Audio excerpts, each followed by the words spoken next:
Okay, good evening po sa inyong lahat ngayon mga kapuntos, at sa araw na ito, sa manong kayo nakasama kayo dako ng ng mundo ngayon. Kung umaga, magandang umaga po sa inyo. Kung kung tanghala, magandang tanghali po sa inyo. Kung gabi po, hapon, magandang hapon po sa inyo. Kung gabi, magandang gabi rin po sa inyo. Kung madaling araw, magandang madaling araw rin po sa inyo. Ganun pa man, sa gabing ito, may tatalakayin po ako na patungkol doon sa ginawang video ni Dan Maasin. Yung, yung tungkol doon sa 5 ebidensya daw niya na ang Saturday ay siyang Lord's Day. Sabi niya Biblia. Ayun yung specific kung sa Israelita ba o sa Kristiyano. Ayun yung specific Lagay lang niya sa Biblia. Ayaw lang niya sabihin na sa sa Kristiyano yan ay sa Hudyo. Ayun yung specific, sabihin lang niya Biblia. Yan ang ginagawa, yan ang inano ni Dan Maasin. So, ating bigyan ng pagkakataong sagutin natin yan. So, ito po, nood po tayo sa maikling sandali po. Ito po.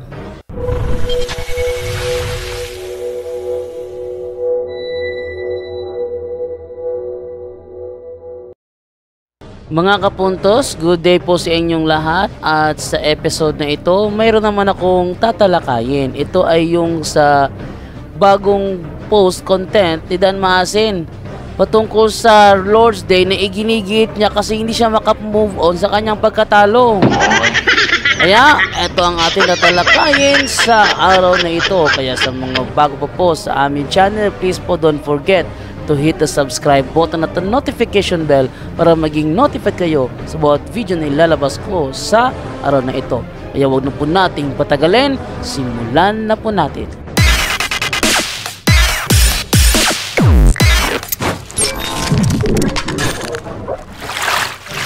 Ngayon po ating pong isa-isahin ang mga pinagsasabi ni Dan Maasin doon sa kanyang content about sa Revelation chapter 1 verse 10.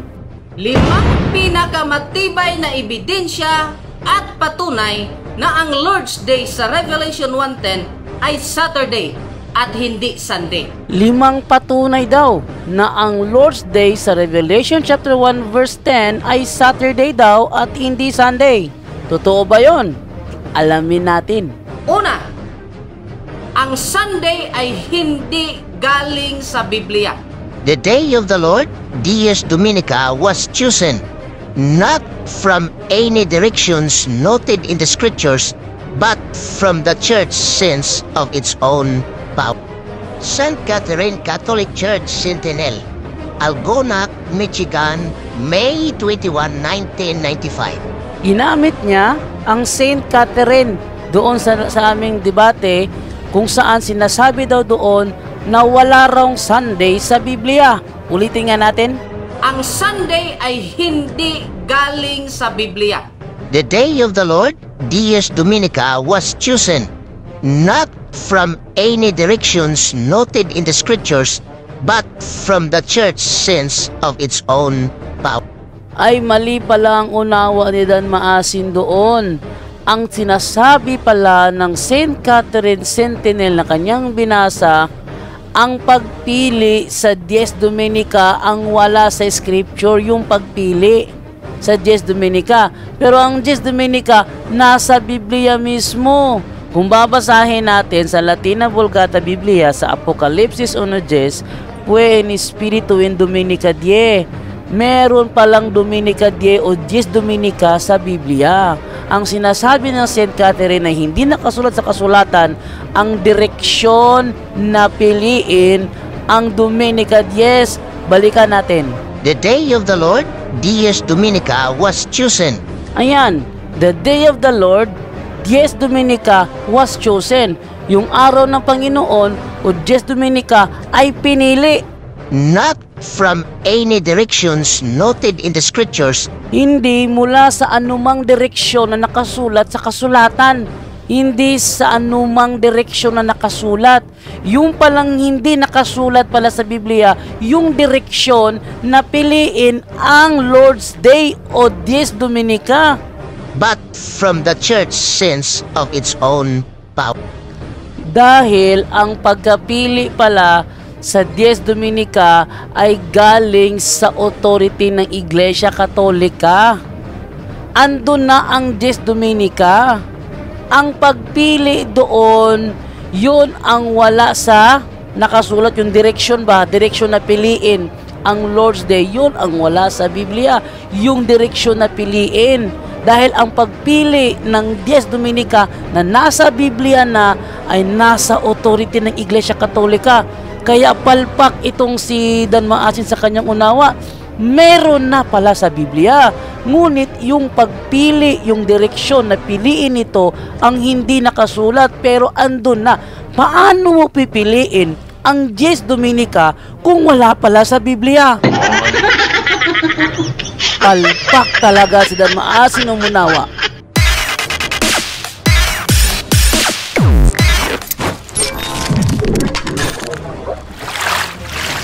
Magandang araw mga kapuntos, at sa araw na ito, doon naman tayo sa ikalawang ebidensya ni Dan Maasin na ang Lord's Day daw sa Revelation 1:10 ay Saturday daw at hindi Sunday. Totoo ba yon?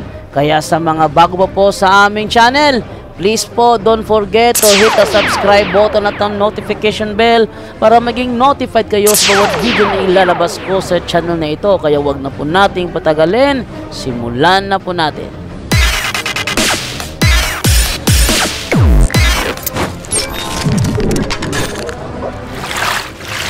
Pangalawa, ang Lord's Day na nasa Biblia ay 7th day of the week.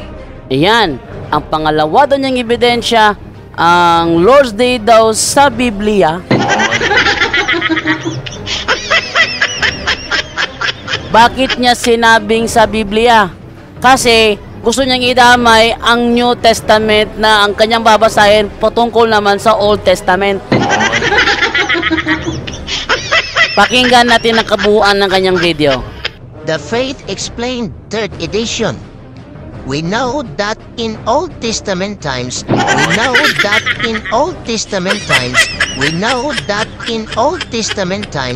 was the 7th day of the week, the Sabbath day, which was observed as the Lord's Day.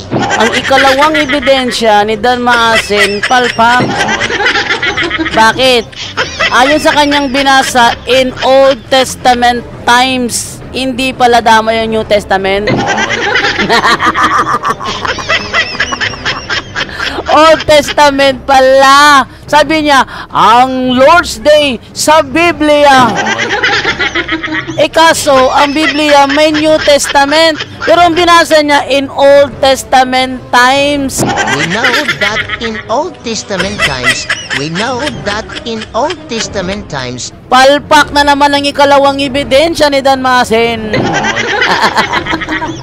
Pangatlo, walang mababasa sa Biblia na inilipat ang Lord's Day from Saturday to Sunday.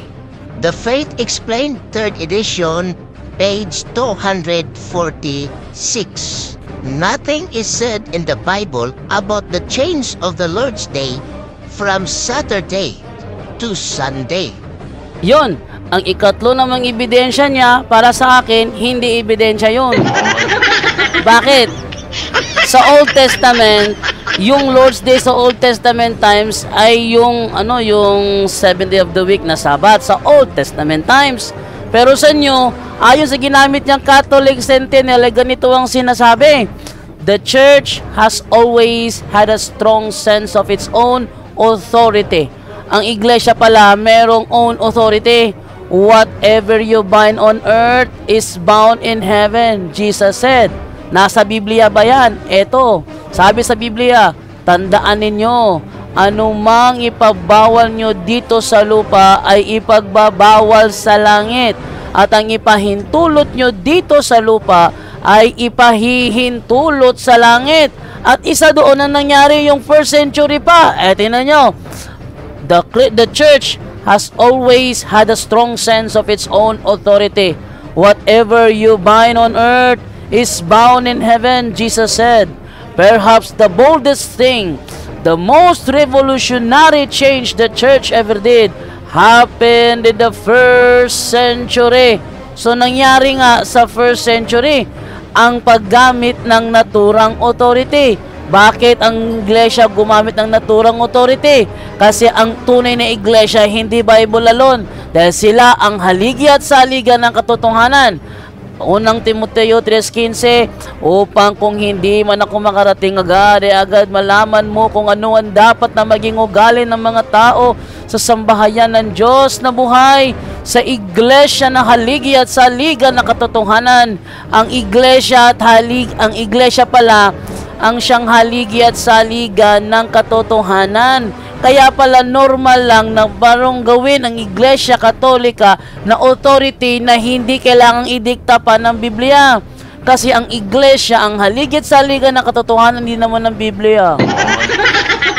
Pang-apat, ang salitang Lord's Day ay galing sa original Greek na Kyriakos Hemera ayon sa Strong Concordance, na ang kahulugan nito belonging to the Lord. At ang araw na belong to the Lord ay walang iba kundi ang 7th day of its week. Mali na naman! Isa na namang palpak! Yung 7th day of the week, ibinigay yon sa mga Israelita. Pero yung day belong to the Lord, lahat ng araw yun. At don't forget, Dan Maasin, araw ng linggo, ibinuhos ang Holy Spirit sa Day of Pentecost at hindi sa araw ng Sabado. Kaya nga walang tinatawag na Pentecost Saturday. Bakit walang Pentecost Saturday? Kasi ang Pentecost, yung pagbuhos ng Holy Spirit, talagang ginawa yon sa araw ng linggo, hindi sa araw ng Sabado. Oh. At hindi naman ako naniniwala, hindi naman kami naniniwala na ang Sabado lang ang belong to the Lord, kasi hindi lang naman Sabado lang ang araw na ginawa ng Panginoon. Eto, basahin natin sa Mark chapter 2 verse 28 kung Sabado lang ba ang belong to the Lord. New Testament ito, ha? New Testament ito, hindi ito Old Testament. Ang sabi, so the Son of Man is Lord of every day. Palpak talaga. Palpak talaga, Sabadista. Bakit sinasabi kong palpak? Pinagbabatayan nila Old Testament. Pakinggan nyo. Exodus 20 verses 8 to 10 Contemporary English Version. Remember that the Sabbath day belongs to me. You have 6 days when you can do your work, but the 7th day of each week belongs to me, your God. Mga kapatid, wala kang mababasa sa buong Biblia mula Genesis hanggang Revelation na sinabi ng Diyos mismo na ang Sunday ay belong to the Lord. Wala raw. Anong wala? Binasa na nga natin, si Kristo mismo nagsabi nito. So the Son of Man is Lord of every day, even the Sabbath. Si Kristo mismo nagsabi, sabihin mo hindi nasabi sa Bible. Palpak talaga. Sobrang palpak talaga. At yung kausap sa Exodo, yung ginamit niya Contemporary English Version, sige ating silipin. Sino ba ang kausap doon sa Exodo chapter 20 verse 8? Ating iatras sa Exodus chapter 20 verse 2. Ano, sino kausap doon? Sabi ganito, I am the Lord your God who brought you out of Egypt where you were slaves. Ang tanong, kasama ba Kristiyano sa na-slave sa Egypt? Palpak talaga, Sabadista. Ikalima at ang pinakamatibay na ebidensya, ang nagsulat ng Revelation ay si Apostol Juan. Ayan, so tayo nandito na ngayon sa sinasabi ni Dalmasin na ikalima at pinakamatibay na ebidensya, kung saan ang writer ng Revelation ay si Apostol Juan. Ang nagsulat ng Revelation ay si Apostol Juan. Ang nagsulat ng Revelation ay si Apostol Juan. Tama nga naman na ang writer ng Revelation ay si Apostol Juan. At gaya nga sinasabi sa Mateo 28:19, inyong ipangaral sa buong bansa ang aking mga itinuro sa inyo. Aking mga itinuro sa inyo. Kaya si Apostol Juan nagkaroon ng disipulo at iyon ay si Bishop Ignatius of Antioch. Ngayon, kung babasahin po natin ang buhay ni Ignatius of Antioch, ang sabi ganito: nothing is known of Ignatius' life apart from the words of his letters, except from dubious later traditions. It is said Ignatius converted to Christianity at a young age. Tradition identifies him and his friend Polycarp as disciples of John the Apostle. Ito palang si Bishop Ignatius pala is disciple of Apostle John. Kaya kung ano man ang tinuturo ni Bishop Ignatius of Antioch, ito ay nakuha niya galing kay Apostol Juan ng kanyang naging disipulo. Si Ignatius, hindi pa siya obispo noon, at ang mga itinuro ni Obispo Ignacio nang siya ay naging obispo na ay yung mga natutunan niya sa kanyang mentor na walang iba, si Apostol Juan. Ano naman ang sinabi ni Bishop Ignatius about sa Lord's Day? Ang sabi niya sa kanyang liham sa mga taga-Magnesian sa chapter 9, sabi niya, if therefore those who were brought up in the ancient order of things have come to the possession of a new hope. New hope. Bakit new? Kasi wala yan dati. Of a new hope. No longer observing the Sabbath, but living in the observance of the Lord's Day. Kaya, ito po ang ebidensya mga kapuntos na ang realidad ay hindi pwedeng baluktutin lalo na kung merong ebidensya. Yung sinasabi ni Dalmasin na ang kinikilala daw ni Apostol Juan na Lord's Day, nung siya nabubuhay, yun daw ay Sabat, mali ka. Maling-mali ka. Bakit? Kasi yung sinasabi nyong Lord's Day na referring to the 7th day of the week is only for the Jewish. Tandaan niyo ha? Only for the Jewish. It's not for the Christians. Oh, pakinggan natin ang karugtong na sinabi ni Dalmasin. At ang Lord's Day na kilala ni Juan sa kapanahonang siya'y nabubuhay pa ay walang iba kundi ang araw na Sabat. Ang sabi niya, ang Sabat lang daw, ang araw daw na Sabat, yun lang daw ang kilala ni Apostol Juan na araw ng Panginoon. Yun lang daw. Mali na naman. Sa Biblia mga kapuntos, kung babasahin po natin, marami po ang mga reasons kung bakit hindi yan ang pananaw ni Apostol Juan. Unang-una, ating basahin, no? Sa Mateo 28:1, makaraan ang araw ng pamamahinga. Yan ha, maliwanag dito ha. Makaraan ang araw ng pamamahinga. Sa pagbubukang liwayway ng unang araw ng linggo, pumunta si Maria Magdalena at ang isa pang Maria sa libingan upang tingnan ito. So ito ay nangyari sa araw ng linggo. Ano ang sunod na nangyari? Sa versikulo 9, ngunit sinalubong sila ni Jesus at binati. Lumapit sila sa kanya, hinawakan ang kanyang mga paa at sinamba siya. Napakaliwanag rito na si Kristo ay sinamba ng mga alagad sa araw ng linggo. Ano pa ang nangyari? 24:1 ng Lucas, siya ay maagang-maaga pa ng araw ng linggo, ang mga babae ay nagbalik sa libingan, dala ang pabangong inihanda nila. So sila ay pumunta at kanilang puntahan ng libingan, walang naabutan doon. At si Kristo nagpakita sa kanyang alagad doon sa sina Cleopas. 13, sabi sa 13, ng araw ding yon, araw ng linggo, may dalawang alagad na naglalakad papuntang Emmaus. Isang nayong may 11 kilometro ang layo mula sa Jerusalem. Pinag-usapan nila ang mga pangyayari. Habang sila'y nag-uusap, lumapit si Jesus at nakisabay sa kanila. Ngunit siya'y hindi nila nakilala na para bang natatakpan ng kanilang mga mata. Tinanong sila ni Jesus, ano ba ang pinag-usapan ninyo? Tumigil silang nalulumbay at sinabi ng isa sa kanila na nagngangalang Cleopas, ikaw lamang yata ang dayuhan sa Jerusalem na hindi nakakaalam sa mga pangyayaring katatapos lamang maganap doon.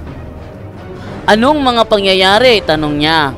Sumagot sila, tungkol kay Jesus na taga Nazaret, isang propetang makapangyarihan sa salita at gawa, maging sa harap ng Diyos at ng mga tao. Isinakdal siya ng aming mga punong pari at ng mga pinuno ng bayan upang mahatulang mamatay at siya ipinako sa krus. Siya pa naman ang inaasahan namin magpapalaya sa Israel. Hindi lamang yan, 3 araw na ngayon mula nang mangyari ito. So si Kristo nagpapakita sa kanyang mga alagad araw ng linggo, hindi araw ng Sabado. Basahin pa natin isa pang batayan, 1:20-19. Etong sinasabi. Kaya't si Maria Magdalena ay pumunta sa mga alagad.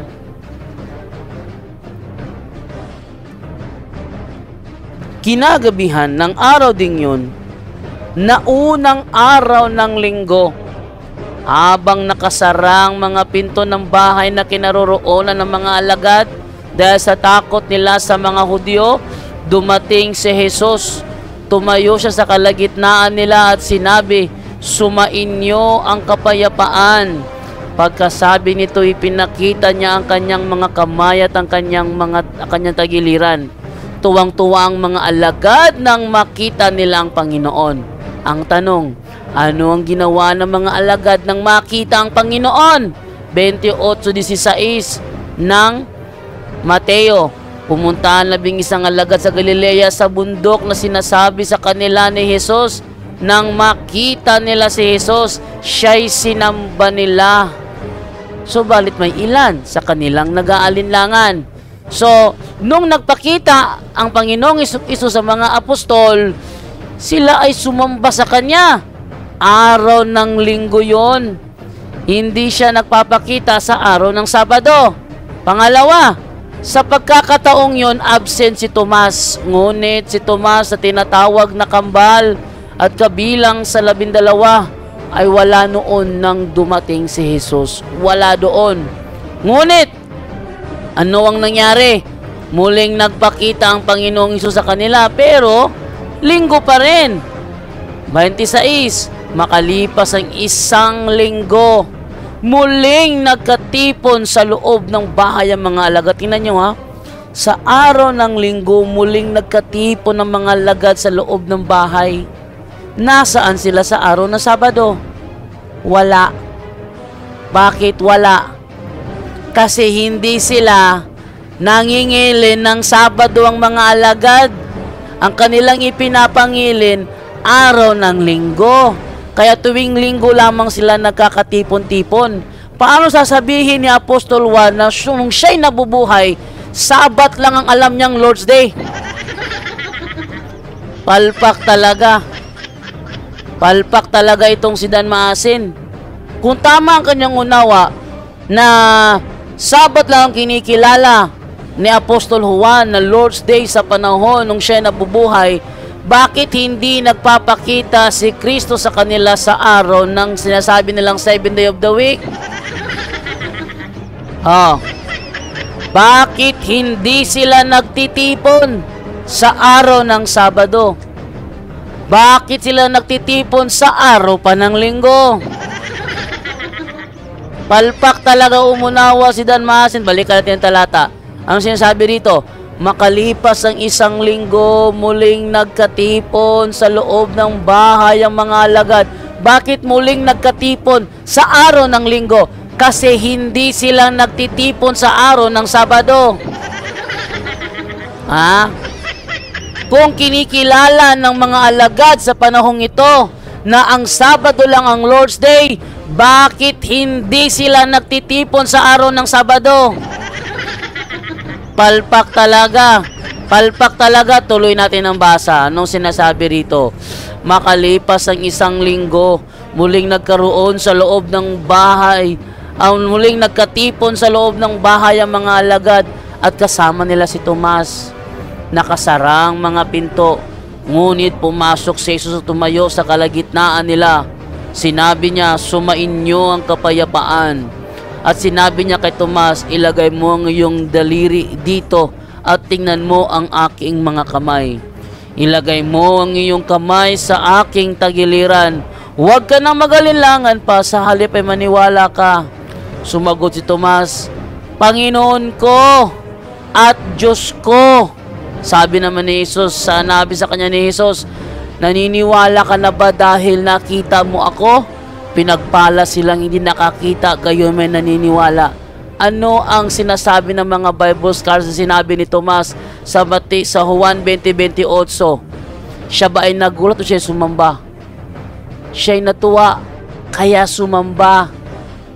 Kaya yung sinasabi ni Danilo Maasim na Sabat lang daw kinikilala ni Juan, mali ka dyan. Dahil kung Sabat lang na 7th day of the week ang kinikilala niyang Lord's Day nung siya ay nabubuhay, bakit hindi sila nagtitipon sa araw ng Sabat? Palpak talaga. Sobrang palpak. Nagtitipon sila tuwing unang araw ng linggo, hindi tuwing Sabado. Bakit? Dahil tuwing linggo nagpapakita si Kristo at hindi sa Sabado. Palpak talaga mag-isip si Dan Maasin. Tuloy natin. The Bible story simply told by Reverend Richard Deron OSB with application in daily living by Reverend Alexander Jones STL SSL Volume 1, The Catholic Press Incorporation. Jesus and his disciples now entered Capharnaum, and on the Lord's Day, Jesus went to the synagogue and spoke to the people. Ang nakasulat sa aklat na ito ay kinuha galing sa Mark chapter 1 verse 21 na kung saan si Kristo at ang kanyang mga alagad kasama si Juan na kalaunan ay sumulat ng aklat ng Revelation ay pumunta sa sinagoga sa araw ng Sabat. Ang sabi ni Dan Maasin na ang kanyang ginamit na referensya ay hinango daw mula sa Marcos 1:21. Ang tanong, sa Marcos 1:21 na pinagkuhanan ng ginamit niyang referensya, yun ba ay referado sa panahon na naitatag na ni Kristo ang kanyang iglesia? Ang sagot ay hindi. Katunayan, kung ating sisilipin ang ginamit niya na Marcos 1:21, ang sinasabi ganito. Ayan o, siya ay cross-reference mula sa Lucas 4:31 hanggang 37. Ibig sabihin, yung pinasukan nilang sinagoga, Jewish holiday nga yun. Palpak na naman. Palpak na naman si Dan Maasin. Sa Lucas 4, hindi pa nakapagtatag ng iglesia ang Panginoong Jesucristo. Dahil saan? Nasa Lucas 9. Eto, sa Lucas 9:18. Dito pa nakapagtatag si Kristo ng iglesia sa Lucas 9. Ayan o. Oh. Eto yung referedo sa Mateo 16:18. Nasa Lucas 9:18. Yan. So, yung ginamit niyang referensya, yun nga ay nanguukol sa mga Hudyo, hindi sa Kristiyano.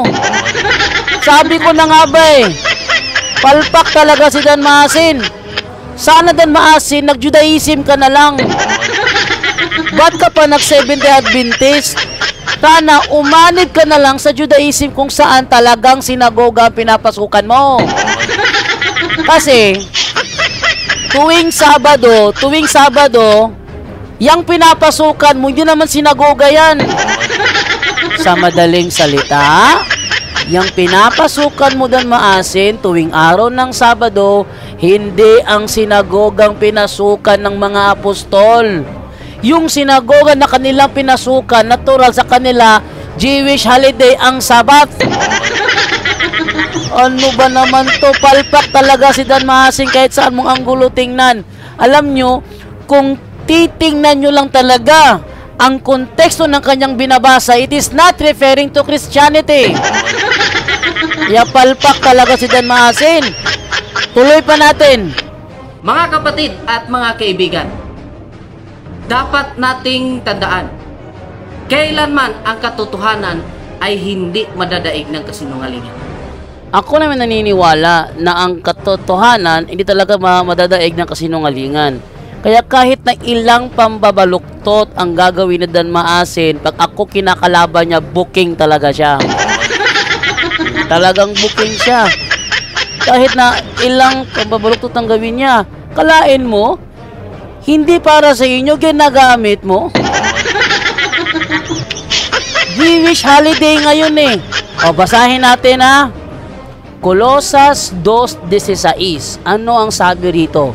So don't let anyone criticize you for what you eat or drink, or for not celebrating Jewish holidays and feast or new moon ceremonies or Sabbats. Ano yan sa Bisaya? Busa ayaw tugote nga may bisan kinsa nga maghukom kaninyo mahitungod sa mga pagkaon. Ilim nun sa wala ninyo'y pagtuman sa adlaw nga alang sa mga Hudiyo balaan, sa piyesta sa bagong bulan ug sa mga adlaw nga ipapahulay, kay kini temporaryo lamang nga mga kasuguan ug landong lamang sa tinuod nga butang nga mao si Jesucristo. Sa Tagalog, busa wag ninyo hahayaan na kayo'y kanilang hahatulan o didiktahan kung ano man ang inyong kakainin. Ibig sabihin, yung mga taga-Colosas, sinabihan ni Apostol Pablo, huwag kayong padikta sa mga Sabbath keeper kung ano ang inyong kakainin o inumin. At sa hindi ninyo pagtupad sa mga araw, at hindi ninyo pangingilin sa mga araw na para sa mga Hudyo ay banal, gaya ng mga piyesta sa bagong buwan at sa mga araw ng Sabat. So kung talagang Lord's Day ang Sabat, panahon ng Kristiyano, panahon ng naitatag na, lalo na nung panahon na resurrect na ang Panginoong Hesukristo, kung Sabat ang Saturday, ang Lord's Day, bakit sinasabi sa Colosas, huwag nyo hayaang hatulan kayo ni sino man o diktahan ni sino man patungkol sa inyong kakainin, sa inyong inumin, at sa hindi ninyo pangingilin ng araw ng Sabat. Kung tama si Dan Maasin. Yan sinasabi ko sa inyo.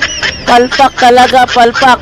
Kahit na anong pambabaluktot ang gawin niya, booking talaga sa programang ito. Straight to the point. Kaya sa lahat ng mga nandyan, no? Sige, mag-post pa kayo ng mga video ninyo at aking babanatan. Meron ba tayong follow-up video na bibigyan din ng kasagutan yung isang post niya na yung aking chat, binaluktot pa niya. Abangan niyo yan sa susunod na labas ng ating programa dito sa Straight to the Point.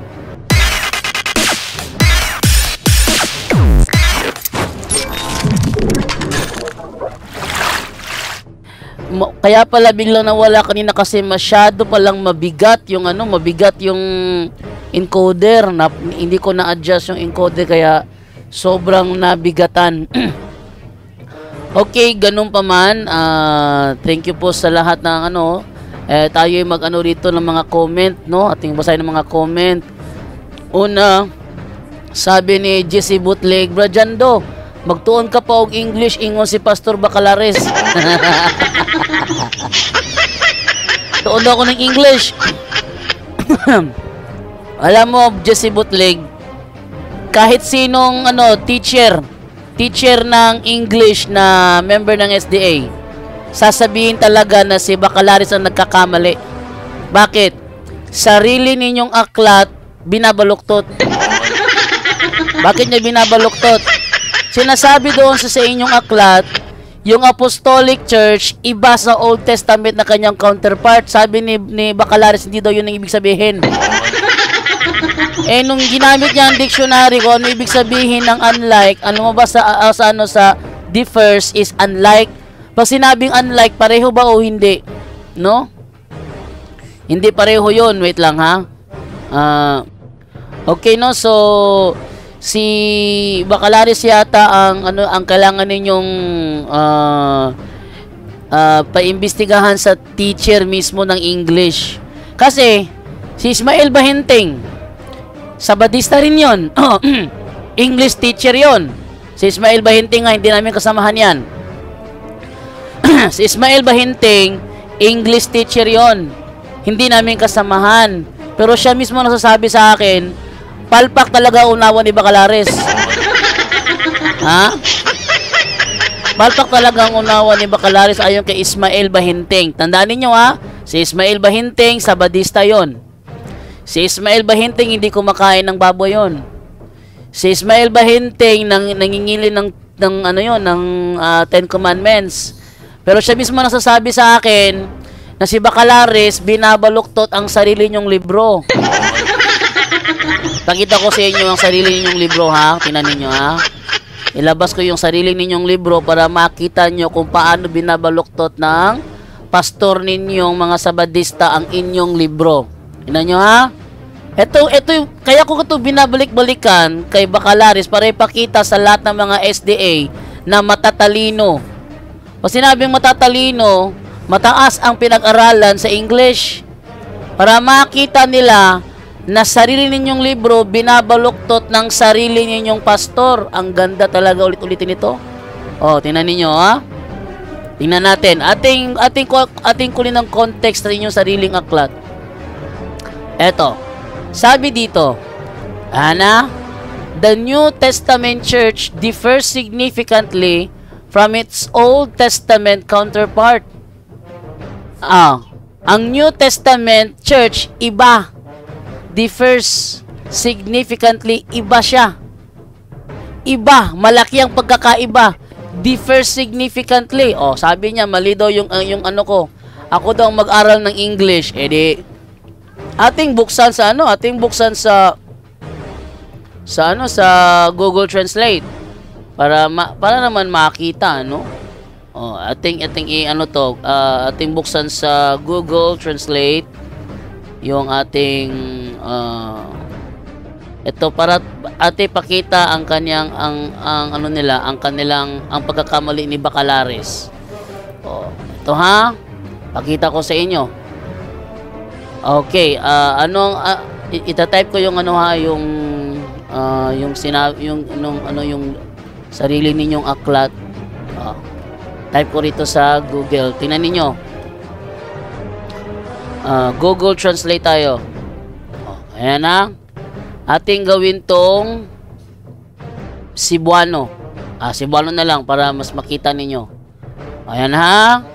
Then, tingnan ninyo. Para makita ninyo na inyong pastor binabaluktot sarili ninyong libro. At ako pa sasabihin na mag-aral ng English.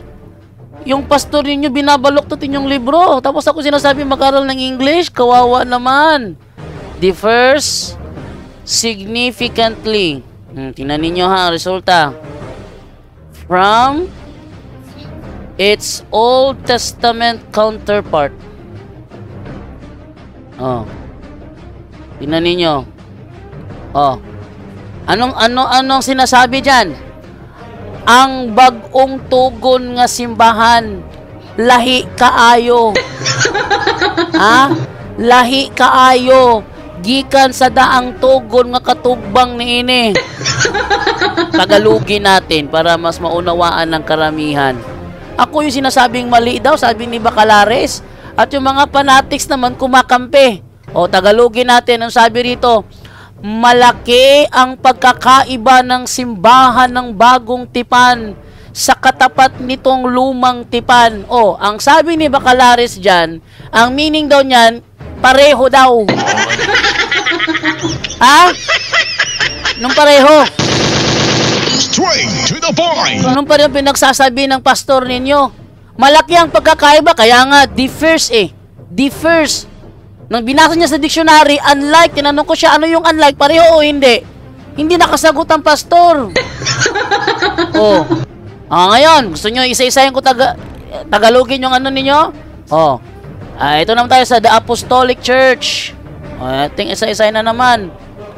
The Apostolic Church became an independent organization. Tingnan nyo. Separate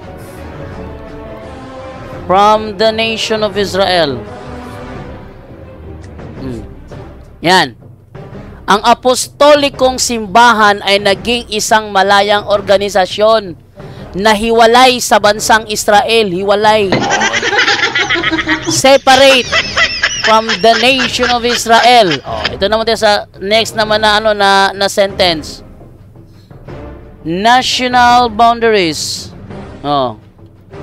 were discarded. Ako pa ang sasabihin ninyong mag-aral ng English. Discarded. Giving the church a universal character.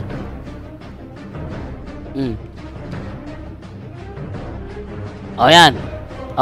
Ano sabi dyan? Ang mga pambansang hangganan, yung limit ba ng lugar, ang mga pambansang hangganan ay itinapon. Ibig sabihin, binaliwala yung yung limit ng lugar. Itinapon na nagbibigay sa simbahan ng isang universal na katangian. Kaya pala siya, make disciples of all nations, kasi hindi siya nanatili lang sa Israel. Nagkaroon siya ng universal character. Ang alin dyan?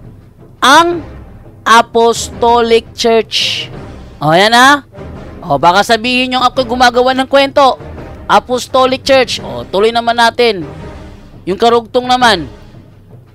Instead of a national church. Yan ha? Instead of a national church. It became a missionary church. It became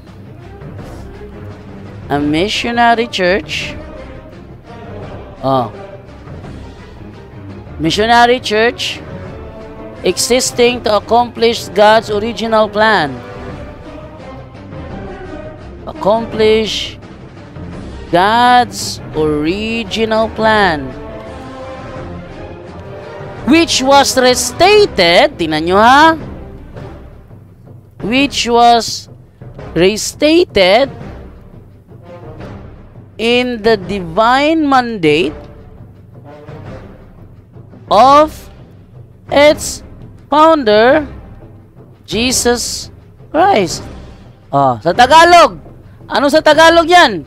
Sa halip na isang pambansang simbahan, ito ay naging isang misyonero na simbahan na umiiral upang maisakatuparan ang orihinal na plano ng Diyos na muling inihayag sa banal na utos ng tagapagtatag nito, si Hesukristo. Sino ang merong tagapagtatag? Yung Apostolic Church na siyang subject, main subject ng paragraph na ito. Sabi ni Bacalares, wala raw sinasabi dyan na siyang founder. Straight to the point. Tingnan ninyo ang pastor ninyo. Sarili ninyong libro binabaluktot. Kaya nga ako pa ulit-ulit sa ano na yan, para makita ninyo kung paano binabaluktot ng inyong pastor ang sarili ninyong libro. At kayo naman, kampi-kampi naman kayo. Straight to the point. Ano ba yan? Para batakpan ang kabubuhan ng pastor ninyo? Straight to the point. Ha? Para ba takpan ang kabubuhan ng pastor ninyo, ginagawa nyo yan?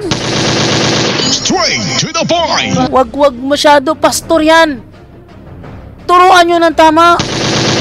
Straight to the point. Oh? Akalain nyo? Ang Apostolic Church, ako magbibigay ng ng context kasi dati talagang binabuloktot niya ang context eh. Ang sabi ng inyong sariling libro, ang simbahan sa Bagong Tipan ay masyadong malaki ang pagkakaiba sa simbahan ng Lumang Tipan na kanyang katapat. Na kanyang katapat. Sunod, ang apostolikong simbahan, the Apostolic Church, naging misyonaryo. Hindi siya nanatili sa Israel, naging misyonaryo siya para maisakatuparan ang orihinal na plano ng Panginoon. Ha? Para maisakatuparan ng orihinal na plano ng Panginoon na muling inihayag sa banal na utos ng tagapagtatag nito. Sinong nito? Yung Apostolic Church ang tinutukoy dyan. Si Bacalaris, liko ng liko. Hindi yan Iglesia Katolika, Apostolika, Romana. Straight to the point. Lelang mo, aral nyo yan. Ba't ko iisipin yan? Straight to the point. Ang maganda rito, nakikita ng karamihan na sarili ninyong aklat binabaluktot. Sino magaling na teacher sa inyo? Huwag mo sabihin sa akin, pati mga English teacher, naging kakampi ni Bacalaris. Ha? Matinding yan. English teacher, kakampi ka Bacalaris, naku, fanatic na yan. Nagpapakabobo sila para kampihan ng pastor ninyong Straight to the point. kinakampihan. Mga Jesse Butlig, kayong mga Sabadista na kumakampi sa kapalpakan ng inyong pastor Bacalaris, magpaturo naman kayo sa English teacher. Kawawa naman kayo. Sarili ninyong aklat, binabaluktot. Yung aklat nyo mismo ang nagsasabi na ang Apostolic Church may founder. At ang founder niya si Jesus Christ. Tapos ako ba tuturuan nyo mag-aral ng English? Ito pa, isang kapalpakan pa. Guillermo Pacana, sabi ni Guillermo Pacana, sino yun? Sino nga si FD yun? Nakalimutan ko sino yun. Ano ba pangalan nun? Denmar Santiago, nagbalik daw sa SDA. Meron naman akong natanggap na na comment dito sa post ito, comment na kaya daw siya bumalik kasi sa CFD walang allowance. Yan ha, ebidensya na yan. Mga Sabadista. Buti pa yung inyong mga layman may sweldo. Ha? Kaya kung sino rito ang manloloko dahil may sweldo ang layman yun.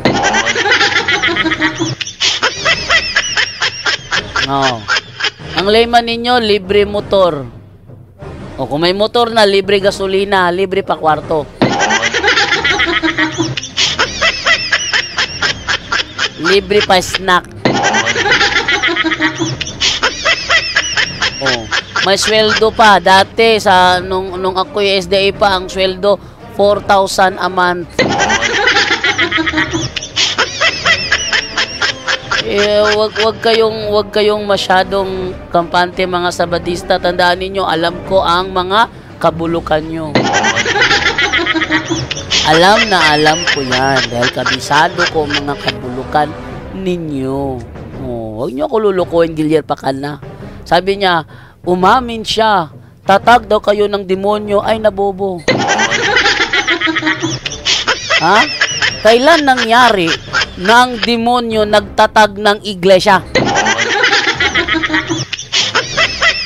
Tapos, ang iglesyang tinatag niya sumasamba kay Kristo. Ano nangyari yun? Yung Satanic Church mismo, hindi nga siya nagtatag nun eh. Ha? Utak naman, mga Sabadista. Utak naman. Ultimo Satanic Church ang nagtatag niyan, si Anton Zandorlave. Si Anton Zandorlave. At ang mga membro ng Satanic Church hindi sumasamba kay Jesus. Utak naman, utak. Ay nako. Kaya kayo nagiging maliit ang utak ninyong mga Sabadista kasi binabaluktot nyo mismo. Kailan nangyari sa mundo, Satanas nagtayo ng iglesia? Wala naman siya tinayo na iglesia eh. Kung may Satanas na nagtayo ng iglesia, hindi siya papayag yung kanyang mga membro sa kanyang iglesia, sasamba kay Jesus. Tingnan nyo, ang Satanic Church, hindi ka lamang sumasamba kay Jesus yan. Utak naman, Gilier Pakana.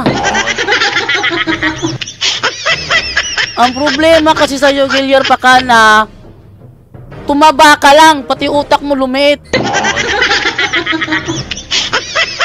Hindi ganyan. No, hindi ganyan. Sana magkaroon ka naman ng tamang pag-iisip. Okay? So, basahin natin yung ano dito, yung mga comment nila dito, no? Okay. Pagkasupalpal man permi si Dan Maasin, talagang supalpal. Sabi niya ha, ang Lord's Day nakilala ni John, ni Apostle John, ayon lamang Sabat. Ha? Ang Lord's Day nakilala niya yung Sabat? Kung ganon, bakit hindi sila nagtitipon sa araw ng Sabado? Tingnan niyo ha? After the resurrection of Jesus Christ or after the death of Jesus Christ, wala kang mababasa sa Biblia ng mga Kristiyano nagtipon sa araw ng Sabado. Kaya sinasabi ni Apostol Juan mismo sa kanyang aklat sa Juan 20, tuwing linggo, nagtitipon ng mga apostol. Bakit tuwing linggo? Kasi wala si Kristo sa Sabado. Tamo? Wala si Kristo sa Sabado, kaya ang mga apostol nagtitipon sa araw ng linggo. Kung ang Lord's Day na kinikilala ni Apostol Juan after the death of Jesus Christ is the Sabbath that the Jewish observed, dapat sana nagtitipon sa araw ng Sabat. Tingnan yung mga Seventh-day Adventist. Para sa kanila, ang Lord's Day is ang Sabado. Tuwing Sabado, nagtitipon sa simbahan. Oh. Pero ang mga apostol, saan nagtitipon ng mga apostol tuwing Sabado? Wala. Anyo? Wala. Walang nagtitipon sa ibang araw. Nagtitipon sila linggo. Linggo sila nagtitipon. At sa linggo, pag nagtipon sila, lumilitaw si Kristo sa kanilang harapan. Anong gagawin nila? Tumawa? Umiyak? Ganun lang? Hindi. Sumamba. Nang sabihin ni Tomas, Panginoon ko at Diyos ko, hindi ba siya sumasamba doon? Sumasamba siya noon. Ha? Kaya, wala na palang kwenta ang ibang araw kasi Sabado lang pala. Sabi ni Jonathan de los Reyes. Tamo? Utak naman. Gamit naman kayo ng mga utak. Masyado kayo nagpapakabobo eh. Sabi naman ito ni Elvin Tano. Saan eh? Sabi naman dito ni... sinisiguro ko lang, amoy. Diyos ha, Diyos yan. Sinisiguro ko lang, amoy.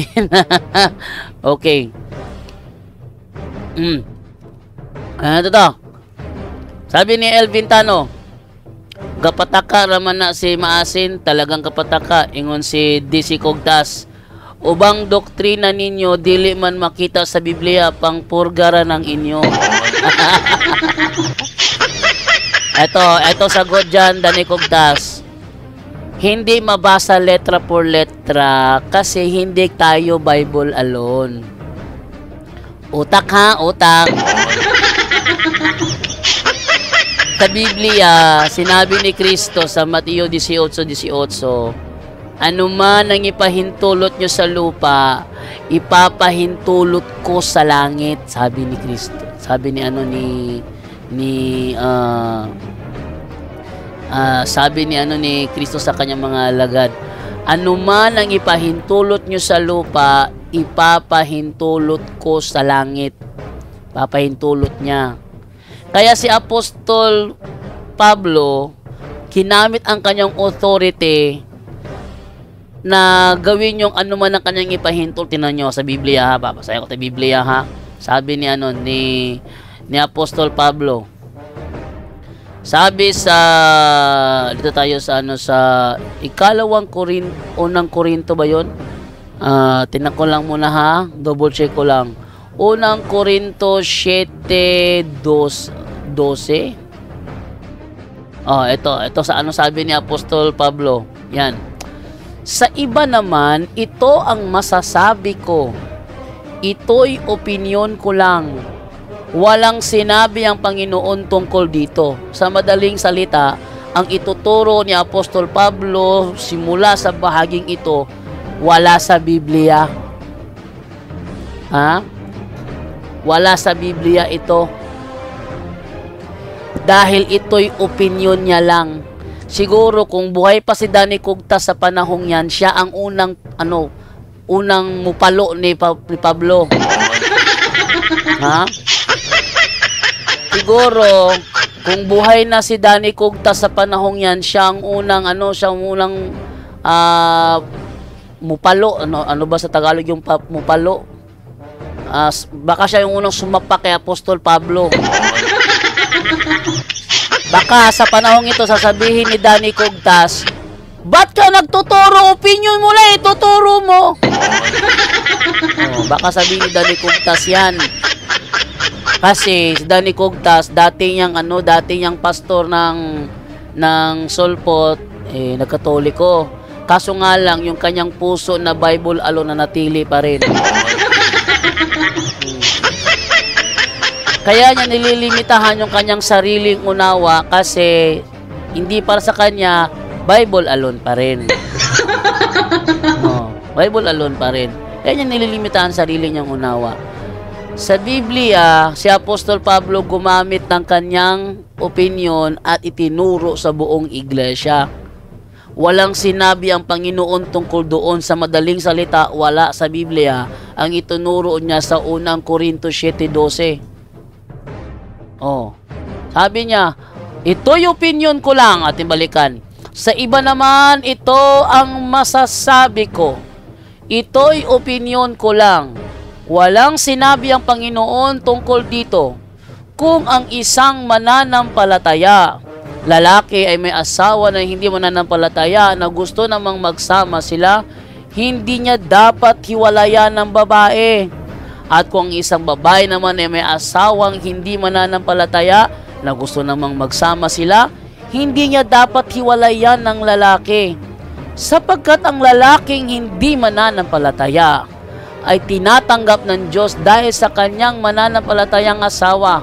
At ang babaeng hindi mananampalataya ay tinatanggap din ng Diyos dahil sa kanyang mananampalatayang asawa. Dahil kung hindi, maging ang mga anak nila ay hindi tatanggapin ng Diyos.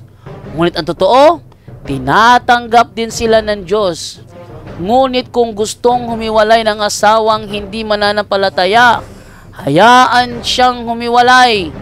Sa ganitong pangyayari, wala ng pananagutan ang mananampalatayang asawa dahil tinawag tayo ng Diyos upang mamuhay ng mapayapa. Kung sa bagay, hindi naman kayo nakasisiguro kung ano ang inyong pagsasama.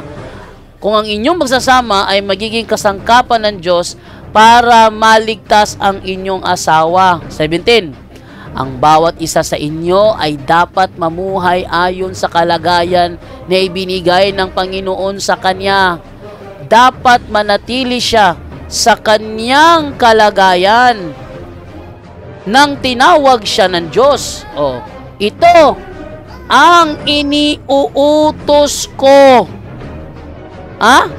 Ito ang iniuutos ko sa lahat ng iglesia. Saan galing ang iniuutos ni Apostol Pablo? Galing sa kanyang opinion. ni walang sinabi ang Panginoon tungkol sa kanyang itinuro dito. Sa madaling salita, ginamit ni Apostol Pablo ang kanyang authority as bishop para ituruan ng mga Kristiyano. Ano man ang inyong ipahintulot sa lupa, ipapahintulot ko sa langit.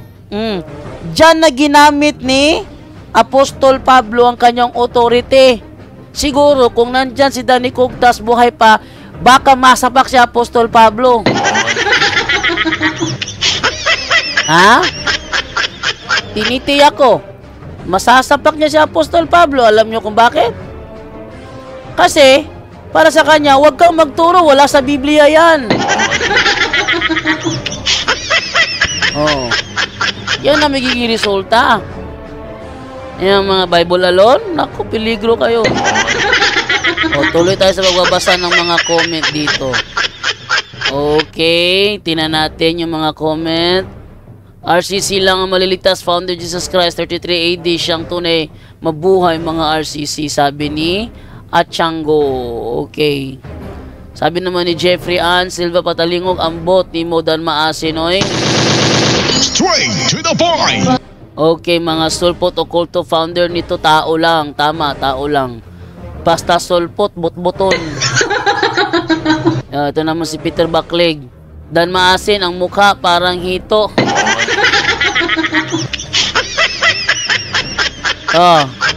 Meron pa siya mga video, babanatan din natin yun. Tandaan nyo, kawawa siya pag ako. May hamon ko kay Dan Maasim na sa sinabi niya na ang Domingo ay hindi biblikal. Ayan ang hamon ko sa iyo, Dan Maasim. Pagbabasa ko ang Domingo sa Biblia, unsa may condition, Dan Maasim. Hindi haharap yan. Akalain nyo, nasa harapan na niya, tinanong siya sa debate namin. Sabi mo, walang Dies Dominica sa Biblia. Sa Apokalipsis 1:10 ng Latin Vulgate, may nakalagay ba na Dies Dominica o wala? Sabi niya, wala. Kung ngayon, bakit may Dies Dominica dyan? Sabi niya, wala akong pakialam. Oh. Hindi ko makampi.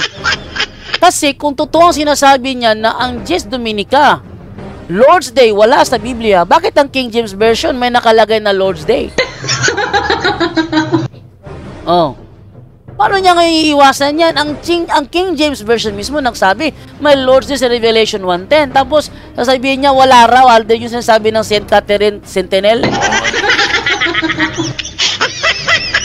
Ang liwaliwanag, ang hindi nakasulat sa Biblia, ang direksyon na piliin ang Lord's Day.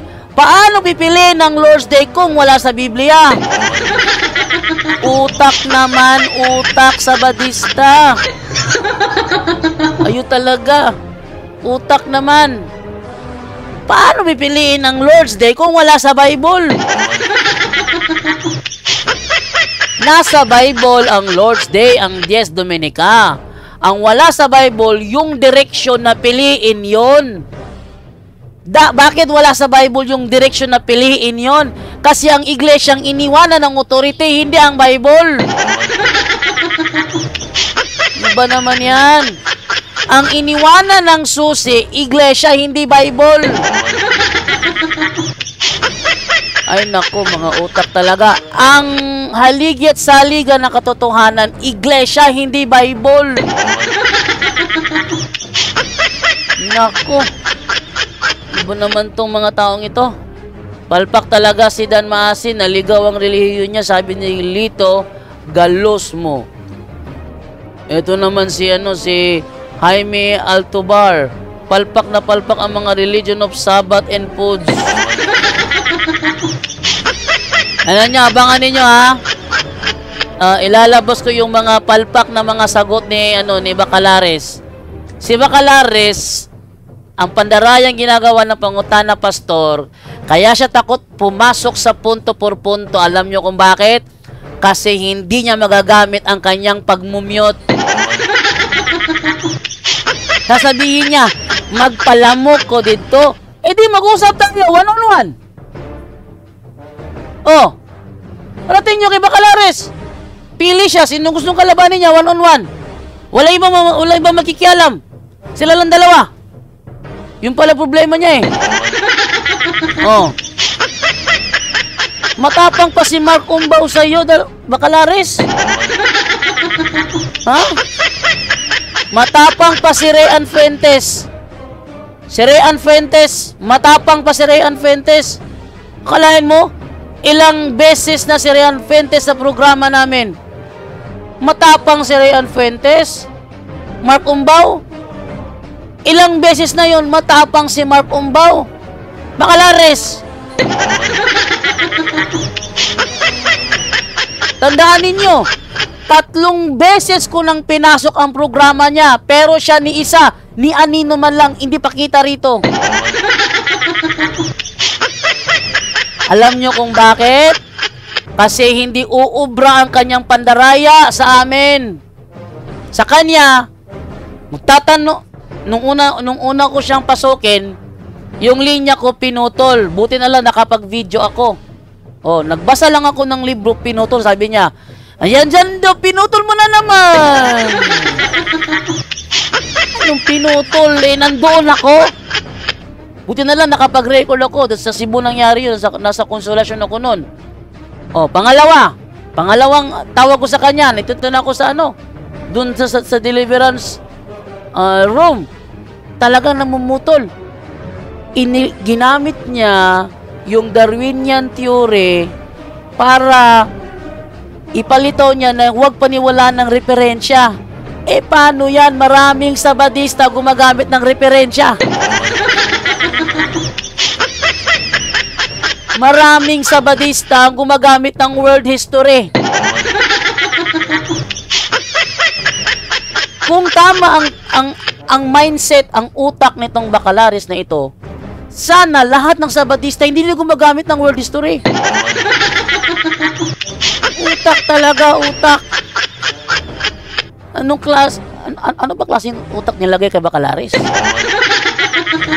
Nga? O ngayon, yung kasamahan naman niya, kumakampi. Tinan mo ang Lito Narbay, gumawa ng video. Tinira ba naman ako, pero hindi pinakita yung nasa loob ng Thayer. Pinakita lang niya yung title, tapos mukha ng tao nakaganon. Ano ba naman yan? Nakalagay doon, asan dyan yung to found? Hindi pinakita ang loob ng Thayer. Yung pinagkuhanan niyang video, pinakita ko doon sa loob. Yung to found, metaphor to found, nag-ibig sabihin ng oikodomiso ng Matthew 16:18, to found. Sasabihin niya, asan dyan do? Ito talaga. Kampi-kampihan na lang itong mga sabadista, bulok masyado. Alam nyo, yung mga style ninyo, sabi ni Dan Maasin, kapag katotohanan hindi yung mananay ka kasinungalingan, talagang hindi mananay, kaya kayong inyong kasinungalingan ninyo, booking na booking, hintayin nyo ako tumira, booking kayo lahat. Oh, lahat ng sabadista dyan, sino marunong? Si ano? Si Sarmiano? Si Sarmiano, takot na tawagan eh. Ha? Si Sarmiano, takot tawagan. Oh, sige, hanggang dito na lamang po muna ako dahil meron kaming formation ngayon. So, babay na po ako sa inyo lahat. Straight to the point nga, Brother Jando. Tor Bacalaris, Tor, ayaw gamita og muted. Oh, sabi niya, minumute nila ako kasi sinasabayan ko raw. Hindi ako makikinig sa mga binadaldal niya. Hindi ko naman tinatanong. Bakit ako tatanungin? Eto sinasabi ni sa tao galing sa unggoy. Tama ba ito? Bakit ginamit ko ba yon? Hindi ako makikinig doon. Hindi ako interested sa bagay na yon. Hindi ako interested sa bagay na yon. Bakit? Hindi ko naman ginamit yung Darwin's theory. Pangalawa, ako minumute niya kasi sinasabayan ko raw siya. Eh yung last na pagpasok ko, ako yung sumasagot. Yung ako, di ba, nagbaliktaran kami sa pangalawang pagpasok, sa pangatlong pagpasok ko. Ako yung kanya tinatanong, ako yung sumasagot. Sinasabayan niya ako yung sumasagot, sinasabayan niya ako pa ang minute. Straight to the point. Tingnan ninyo. Ako na yung sumasagot kasi nagbaliktaran kami. Siya naman tanong sa akin, ako ang sumasagot, ako ang sinasabayan, ako pa ang minyot. Ganyan karumi ang programang Pangutana, Pastor. Kaya siya ayaw sa punto por punto kasi yung kanyang pandaraya hindi magagamit dito. Straight to the point. Ngayon, dahil may formation kami, hanggang ito na lang, sabi ni Foldo Antoan, ang mga SDA katagalan nila, kakontra nila, mas lalo silang nahahalatang bukya sila. Straight to the point. Okay, so hanggang dito na lamang po ako dahil meron po kami information ngayong gabing ito. Paalam na po sa inyo at kita-kits po ulit na mag-live ako dito sa Straight to the Point. Maraming salamat po sa inyong lahat, mga kapuntos. At time to say goodbye na po sa inyong lahat. Bye-bye! At yan po ang ating tampok ngayon sa Straight to the Point, kung saan sa loob lang ng ilang minuto naging matibay ang pananampalataya ninyo. Maraming salamat po. Straight to the Point. Straight to the Point.